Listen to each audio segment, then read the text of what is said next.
I'm Dr. Sam, and this is Dr. Sam's Health. I haven't done too many cooking videos in the last, I would say, several months, so I wanted to make one today. And since I haven't done it for a while, and there's been quite a few pretty good events happening in the past 2-3 months, including my body transformation and my losing 25 pounds in the past 5 weeks, I would like to make something special. Something that would match my nutritional plan and at the same time something that would celebrate it. So I was looking for different things and I ended up choosing this magnificent steak. I believe this is a Tomahawk steak. I believe it's the real king of steaks, and I'm going to enjoy cooking it today for you and for myself and for a friend that is coming over. So why steak and why Tomahawk steak? Steaks in general are amazing. That's the staple of the carnivore diet, and in many respects it's one of the major components of a good low-carb diet. So they do not have any carbs or trace amounts in the meat, and at the same time the steaks, they are very high in nutrition. They have quite a few calories, they have a lot of protein in them and some healthy fat. So I think that this particular steak will be just the pinnacle of my diet, and it will be an amazing treat. I will definitely calculate the nutritional values for this steak in particular, but in order to do so I have to actually cook it. I will post the nutritional values on my website in the kitchen section, where you can find all the delicious meals that I think we should incorporate in our nutrition, and this steak will be definitely a special treat there. Now, after all this introduction and praise, I think it's time to start cooking this fantastic steak. So there are quite a few steps there in the process. They all are very simple. And the very first step in making a good steak is getting your meat. Good piece of meat, good steak. This one is a Tomahawk steak, which on its own is already a masterpiece. I've got it from St. Lawrence Market, from a very nice local butchery store. Ironically, the name is Boucherie, which simply means the butchery or the butcher's place. I'm not sure if the meat there is particularly organic, but it definitely is coming from Ontarian farms and Ontarian cows. So what we have here is a special Tomahawk steak that was actually cut for me. The butcher there, Sear, he knows me, I'm a patron of this store, and he cut a piece of this steak. I'm very happy to have it here. And I would like to say a couple of words about St. Lawrence Market, where I got it from. So that's one of the jewels of Toronto, a historical farmers market. It's definitely a real treat for tourists. They have a number of amazing things, including this butcheries and grocery stores that deliver organic or just regular produce and meat from Ontarian farms to the market. Prices are not too steep, and the quality of the product there is just amazing. So I believe that with this particular steak we're really good, just because it came from such a wonderful place and from a local butcher, and it looks great. I think we can safely say that the step 1 is definitely accomplished here. So we'll move into the step 2. Step 2 is super simple. We just let the steak rest. It is super simple, but at the same time it's super important for cooking a good steak. So what happens is when you start cooking it, you have to make sure that the steak's temperature, the meat is relaxed, and the steak's temperature is effectively the room temperature. The meat is relaxed, and when you start cooking it, you have less chances of actually undercooking it, just because the inner parts are like frozen or refrigerated, they're quite cold. So instead you got your piece of meat that has relatively even temperature throughout the whole block of meat here. I bought this steak 2 weeks ago. Unfortunately, I didn't have time or occasion to actually cook it, and I had to freeze it. I don't think it really affects the quality of the meat, but at the same time we have to be very careful when we thaw it. So with a steak this big, you just thaw it in the fridge for a day or two, and then you take it out of the fridge a couple of hours before cooking, put it on the cutting board and let it rest. So that has been done, step 2 is done, and now we can move to step 3. Step 3 is super simple. Again, all we have to do is we have to take a piece of cloth or paper, tissue paper, and just pat the steak dry. Make sure, we don't have to do it with the bone to be honest, but I'll do it still, just because I've got some obsessive compulsive features.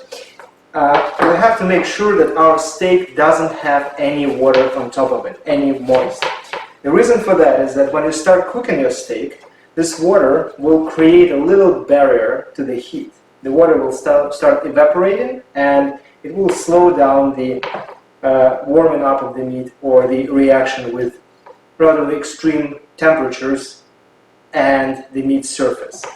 Maybe you have heard about something called Maillard reaction, and that is something we always want to have when we're cooking a steak. It gives our steak a very nice look and very nice, very unique taste in terms of like taste of the surface of the steak. So now the steak is dry and we can move to the next step, step 4. Step 4, again, is very simple. All I have to do is just season it. So what I normally do, I just drizzle a little bit of olive oil on top of the steak and just make sure that I rub it in. Again, we don't have to do it with the bone, but I still tend to do it. So we can add a little bit more olive oil on top. I use extra virgin olive oil. So now the steak is well oiled and we can season it. I don't use anything like particularly special for seasoning, usually just salt, pepper, and some steak spice. So I'm gonna I just put some salt and some pepper, obviously. There are a couple of different steak spices that I like. One of them is Montreal steak spice, I've got it here, but also this amazing butcher Sear, he gave me his own spice, and I don't know what they put there, but it tastes amazing. It's really nice. So we have seasoned one side. Now we can season the other side. Again, some salt, some pepper, and one word of caution or a trick is you need a lot of salt. The reason for that is you've got a huge steak, and this salt on surface, it will penetrate the steak to a certain extent, but most of the salt will never reach your gut because it will be eliminated through the process of cooking it. So seasoning is done. Usually we can let it sit for a while and move to the next step. Okay, the next step, I guess it's step 5, is a little bit controversial. This step is actually quite simple, but I think it's critical for the case of this particular steak, just because of its sheer size. So the next step is pre-cooking. Personally, I almost never do this to any steak except for this one. And the reason for that, I just like either frying my steaks or putting them on the grill, and by playing with the temperature of the grill and the time of exposure, the location of the steak on the grill, you can achieve pretty good results. But since this particular steak is so thick, I do not think that it's realistically possible to have a nice sear, very nice sides of the steaks cooked really well, and at the same time have the inner parts of the steak properly cooked. I'm gonna aim towards getting it medium rare, but I'm pretty sure that I won't be able to achieve it on a regular charcoal grill.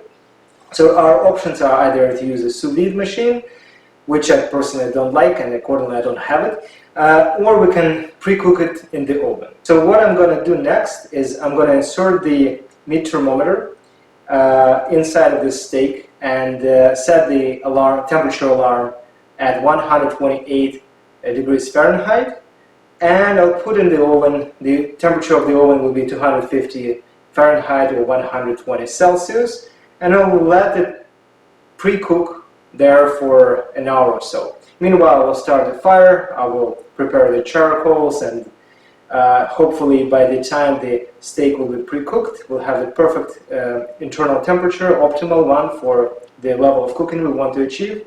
We'll be ready to proceed to the next step, which will be to sear this steak on the grill. So what I've got here is my cooking thermometer, or meat thermometer.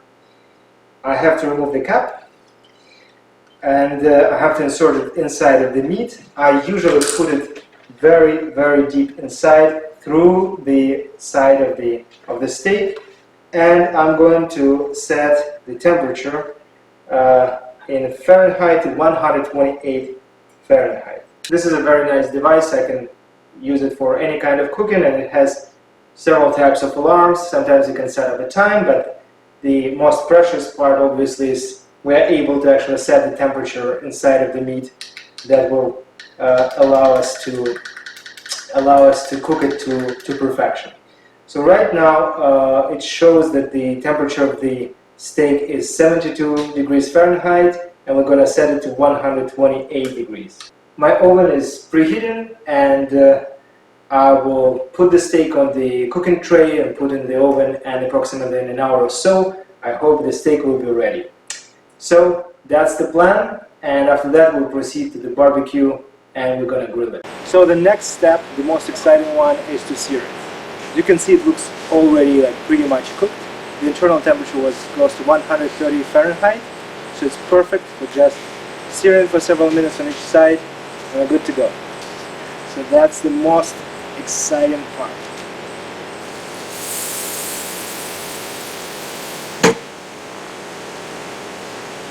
Checking the time, 5 minutes to go. So it's been 4 or 5 minutes already. I think we're ready to turn it. Let's take a look. It looks amazing here. And we're turning it to the other side. Oh my god, it is amazing. Closing, giving it another 3-4 minutes, and we're good to go. Okay, I'm back. It's been 4 minutes. I think it's time to pick it up, and I think it's perfectly cooked. It looks like that.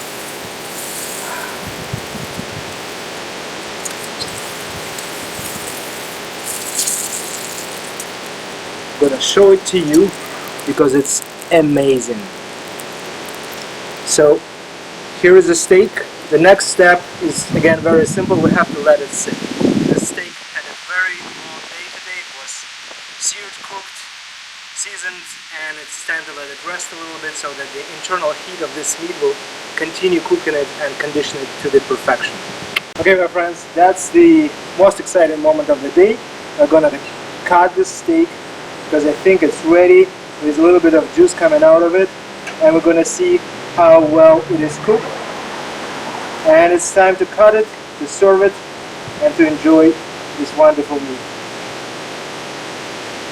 I'm not a professional chef, but this cut does look like medium rare, and now it's time to serve it and to enjoy every single bit of this wonderful, wonderful steak. So I'm done for today. I'm going to post the nutritional value of this fantastic steak on my website in the kitchen section, and now we're going to enjoy it. And I wish you all the best. I'll see you in the next video. Don't forget to subscribe, hit the like button, ask your questions about anything. I'm happy to answer that. All the best.